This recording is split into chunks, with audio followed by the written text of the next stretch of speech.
Welcome to my YouTube channel Ishu Suhani channel में आपका स्वागत है। कैसे हैं आप सब लोग? आशा करती हूँ आप सब लोग बहुत अच्छे होंगे। मैं भी बहुत अच्छी हूँ।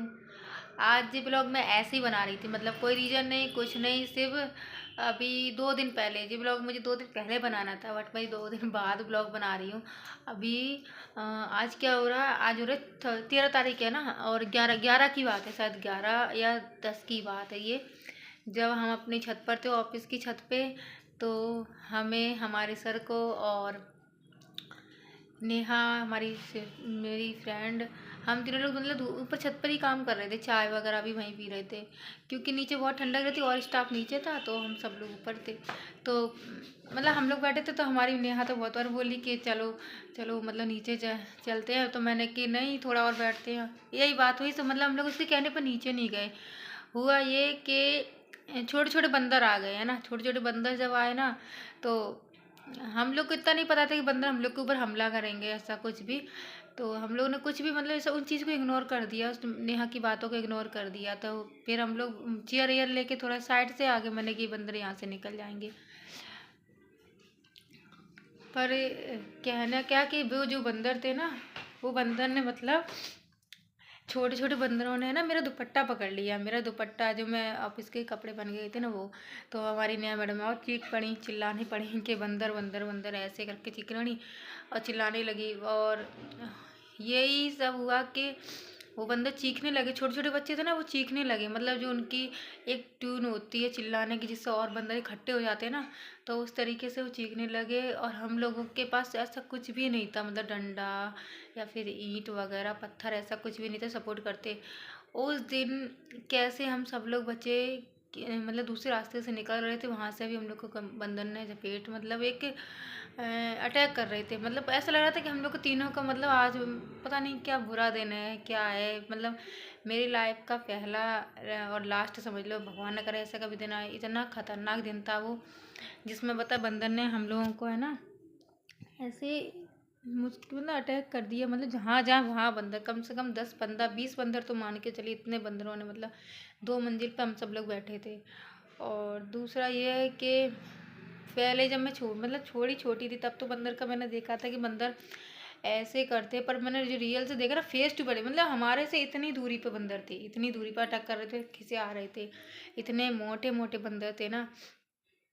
तो भैया वो दिन तो मैं ज़िंदगी में ना भूल पाऊँ अभी तक। मतलब आज 4 या 5वां दिन है, बट मेरे दिमाग से वो बंदर जाते नहीं। मतलब हम लोग ऑफिस में तो एंटर करते हैं, पर ध्यान देते हैं कि बंदर मतलब आते ही हैं ऐसे। और आज भी मैं जब ऑफिस में गई थी ना, तो आज भी बंदरों ने वहाँ हलचल मचा के रखी थी। वहाँ डस्टबिन है ना दूसरे ऑफिस का, मतलब वहाँ पर, तो भैया वो उलट पुलट था, मतलब पूरा के ऐसा लग रहा था कि फिर मैं लोग गई ही नहीं। मैंने देखते हैं और बाकी का स्टाफ आ जाता है तब चलते हैं। तो बंदर ने फिर दोबारा, मतलब ऐसे हरकत को हो सकती थी। उस दिन तो बच गए भगवान। मैं से पूछो, जो सीढ़ियाँ में चढ़ती थी ना, वो मुझे दर्द करती थी पैरों में। मैं कहती हुई थी नेहा, ये मुझे दर्द कर रही, मुझे चढ़ ही नहीं जाती सीढ़ी, पता नहीं क्यों दर्द करती है। अब वो सीढ़ियाँ मैं, मतलब समझ लीजिए 10 12 15 सीढ़ियाँ मैं 2 बार 3 बार मैं कूदी। ठीक है, बंदर ने अटैक किया, तो मेरे हाथ में उस टाइम कुछ भी नहीं था, सिर्फ चप्पल थी। तो वो मैंने उनके फेंक के मारी, खुद को बचाने के लिए। ऐसे तो कभी किसी जानवर को नहीं मार, किसी को नहीं मारनी चाहिए, बस खुद को बचाने के लिए। फिर मैं नीचे गिरी, मतलब वाइफर वगैरह वहाँ लोहे का रखा है, वहाँ गिरी, वहाँ से उठ के बाथरूम की तरफ भागी। वहाँ भी बंदर, मतलब मुझे अंदर नहीं जाने दे रहा था। वहाँ बड़ी मुश्किल से बाथरूम, और बाथरूम में मैं इतना रोई हूँ, इतना रोई हूँ, क्योंकि मैं सोची कि भैया मुझे अगर कुछ हो गया तो मेरे बच्चे का क्या होगा, मेरा बच्चा ईशू, उसका क्या होगा।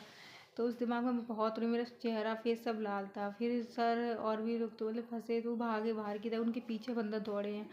भैया वो दिन तो ना हम भूल सकते हैं, ना हमारे स्टाफ के जो बाकी के लोग हैं वो भूल सकते हैं। मैं तो कभी नहीं भूल सकती वो दिन, क्योंकि वो दिन इतना ख़राब दिन था कि बंदरों ने इतना खतरनाक, मतलब अटैक किया। इतने मोटे मोटे बंदर थे, छोटे बंदर ने, मतलब वैसे कोई दिक्कत थी नहीं, वो छोटे छोटे बंदरों ने चिल्ला दिया।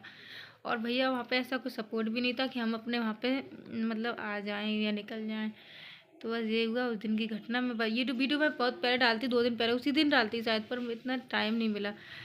तो मैं यही कहूँगी कि कोई भी जानवर को भैया हल्के मत लो। ये बंदर को तो मैंने भैया देख लिया कैसे करता है, इतने नज़दीक से मैंने देखा है, इतने नज़दीक से बंदर को अपने आप पर अटैक करते हुए देखा। कैसे कैसे हम लोगों ने अपने आप को मतलब बचाया, वो दृश्य ना मेरे दिमाग माइंड से निकलता ही नहीं है यार। मैं इतना उसको सोचती हूँ ना, मतलब उस रात तो मैं सो ही नहीं पाई। मेरे एक फ्रेंड थे, मैं उससे भी ये कह रही कि यार बंदर दिखाई दे रहे हैं, सपने में बंदर दिखाई दे रहे हैं। भैया किसी खासकर वो छत पे जब भी जाएं, बच्चों को कभी अकेला ना छोड़े। तो बहुत ज़्यादा बंदरों का ध्यान रखना बहुत ज़रूरी है। तो भैया बंदरों से बच के, और छत पर जाएँ तो कभी भी बच्चे को किसी को भी अकेला ना छोड़ें, क्योंकि और छत पर जाएँ तो अपनी सेफ्टी के लिए कुछ भी ऐसा रखें, जैसे डंडा ईंट वगैरह ऐसे कुछ रखे। ये बहुत ध्यान रखें। मैंने तो ये बंदरों का देख लिया अटैक कैसा होता है।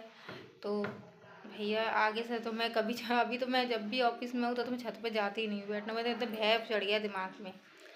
तो बस यही ब्लॉग डालना था। और मेहनत करते रहिए यूट्यूब पे, हम भी मेहनत कर रहे हैं। अभी कुछ ब्लॉग मेरे नहीं आ पा रहे हैं, अब कोशिश मैं कल से पूरा करूँगी कि और भी ब्लॉग आए मेरे। और थैंक यू, जय माता दी। मिलते हैं नेक्स्ट ब्लॉग में। एक ब्लॉग और है जो मैं डालूँगी कि मैंने कैसे कैसे गेहूँ को साफ़ किया, मैं जानती हूँ।